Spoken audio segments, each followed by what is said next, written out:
नमस्कार और स्वागत है आपका एलिमेंट स्किल्स एकेडमी में। मैं हूं एमडी मुन्ना।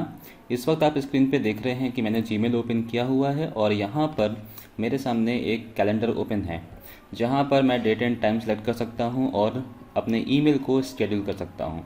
तो आपको ये ऑप्शन कैसे मिलेगा और आप कैसे किसी स्पेसिफिक डेट और टाइम पे अपने ईमेल को भेज सकते हैं, देखते हैं इसे। तभी मैं इसे कैंसिल कर देता हूँ। तो यहाँ जीमेल में मैंने एक इनफॉर्मल सा ईमेल टाइप किया हुआ है और जब आप ईमेल टाइप करते हैं आपको नीचे यहाँ दिखता है सेंड का बटन। तो आपको सेंड बटन के बगल में जो है एक एरो दिख रहा है, आपको इस पर क्लिक करना है जहाँ पर आपको मिलेगा शेड्यूल सेंड का बटन। इस बटन पे आप क्लिक कर लें और आपको ये 3 ऑप्शंस दिखा रहा है कि इसमें से आप किसी एक टाइमिंग को सिलेक्ट कर सकते हैं। तो अगर आपको इसमें से कोई डेट रखना है तो आप इसे सिलेक्ट कर सकते हैं। अदरवाइज आप पिक डेट एंड टाइम पर क्लिक करेंगे तो आपको ये कैलेंडर दिख जाएगा जहाँ से आप specific date and time select कर सकते हैं जिस भी डेट पे आपको बाद में ईमेल सेंड करना है। तो यहाँ से सपोज़ हम जुलाई 1 सेलेक्ट कर लेते हैं और शेड्यूल सेंड बटन पे क्लिक करेंगे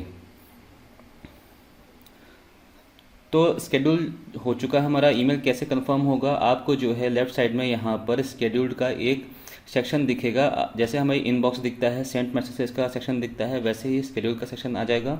आपको इस पर क्लिक करना है और इसके अंदर जो है आपने जो मेल स्केड्यूल किया हुआ है आपको वो यहाँ पे दिख जाएगा, जिसको आप ओपन करके पढ़ भी सकते हैं कि आपने क्या मैसेज लिखा हुआ है।